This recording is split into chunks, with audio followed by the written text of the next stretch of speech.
Oui, donc moi c'est Jean-Michel de Bénezet.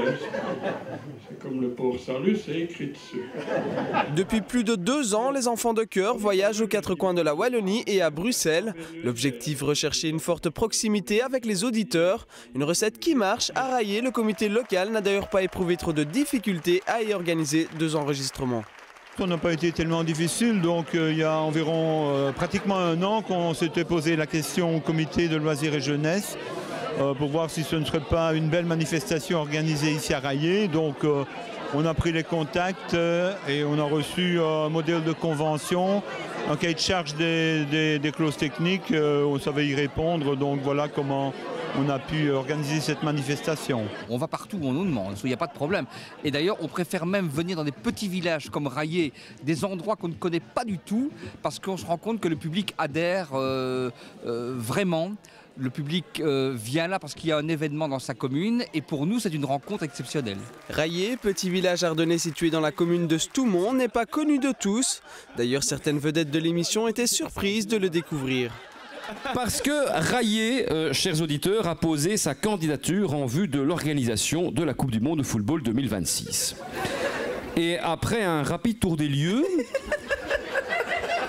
et une analyse des installations logistiques, il y a des pelouses en tout cas. Je me permets de m'adresser aux édiles communaux. Les gars, il y a du boulot. Hein. Je découvre des lieux, je dis mais ça n'existe pas.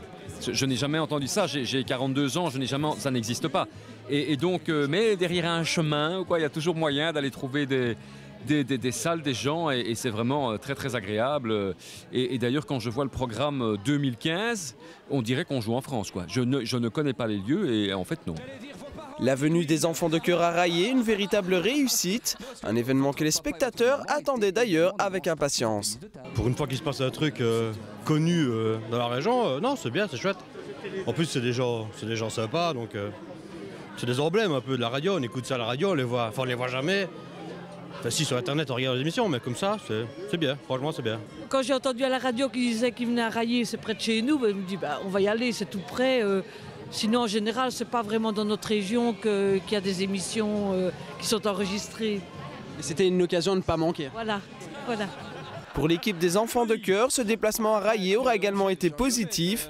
Des éclats de rire, de la joie et de la bonne humeur, les Raillétois étaient à la hauteur de leurs espérances. Nous, c'est ce qu'on attend, c'est que l'ambiance soit bonne. On n'est jamais sûr de ce que ça va donner, parce qu'un bon enregistrement, ça veut dire de bonnes chroniques, une équipe en forme et un bon public. Voilà. Et aujourd'hui, apparemment, tout est réuni. 2 enregistrements réussis qui seront diffusés les 20 et 27 avril prochains sur Vivacité. Bonne tranche de rire en perspective. Ici à Raillé, avec certainement le meilleur public du monde.